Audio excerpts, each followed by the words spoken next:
Good evening, esteemed doctors and fellow students. My name is Constantine, and I am speaking to you from a very cold South Africa, but I'm very excited to share my action research project with you from the other side of the world.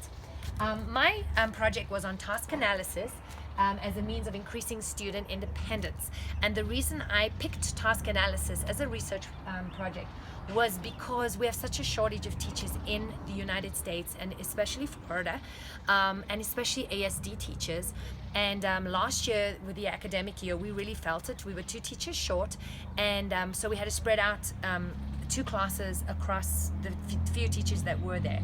And what ended up happening was I'm supposed to have all the nonverbal VB maps, low functioning children, but I landed up having one high functioning student who really didn't fit into the class and was working a whole different curriculum. He was on standards, the other students were on access, so it became this whole big thing.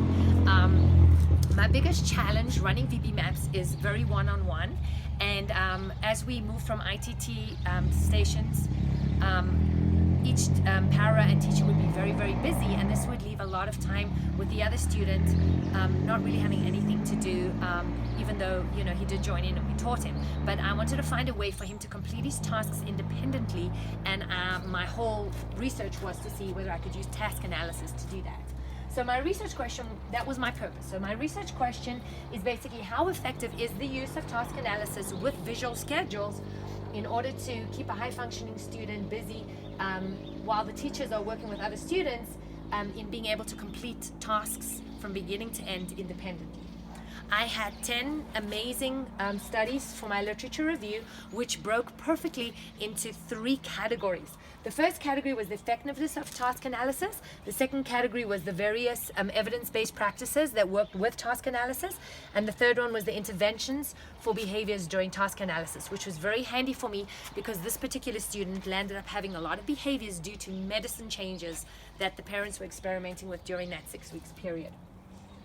So real quick, the first couple of studies showed that task analysis can be used and that ASD students are capable of using task analysis and learning. The second one proved that using task analysis for reading, the longer they used task analysis, the more engaged they were. The third one basically showed that using evidence-based practices with task analysis was even more effective. So that led me to the various EBPs used with task analysis, and there were studies showing verbal prompting, physical prompting. They showed discrete trial training with modeling. They showed visual schedules, which was highly effective, which is what I landed up using. And also specific praise and reinforcements all had positive results with task analysis. And then last but not least, the interventions of behavior during task analysis.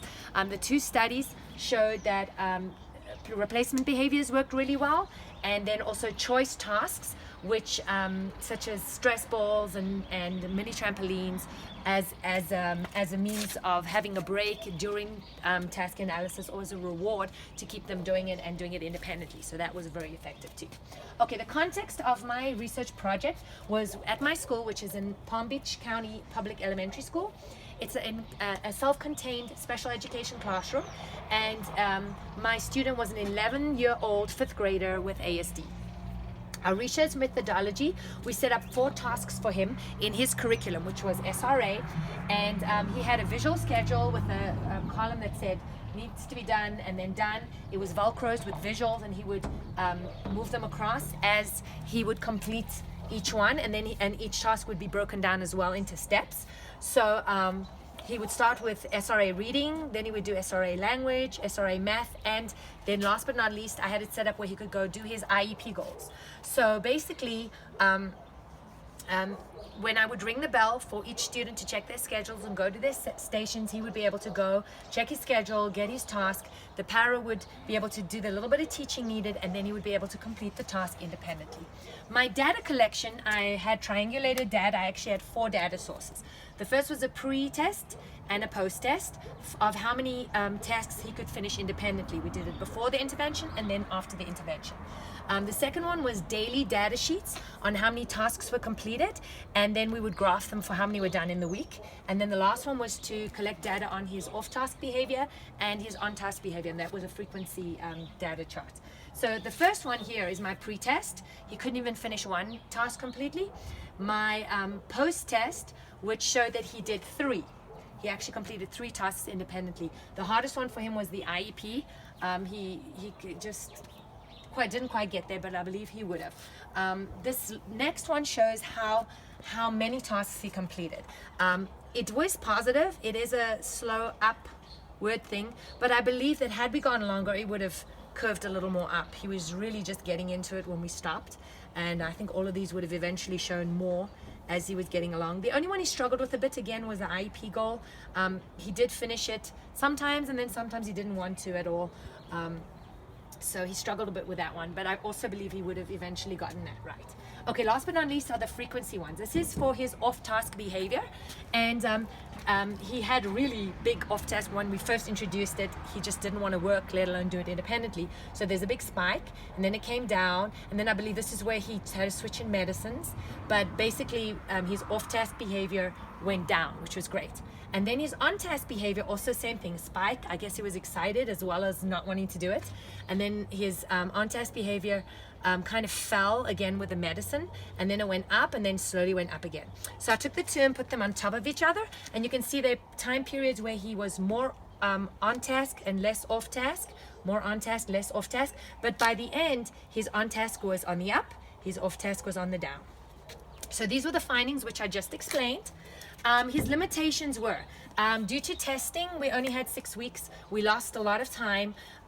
He had absences, there were schedule changes. Due to subs, we had we had to lose staff, and that kind of made it difficult.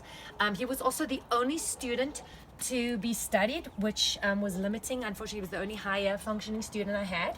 And then also his medication was changed a lot, which definitely affected his behavior. The implications are that task analysis with visual schedules really do work and can be used to help independence. Unfortunately, it's not like you can just leave him to do the work by himself. He does still need a teacher or a paraprofessional to set up the task and do a little bit of actual teaching, and then he can do it independently after that.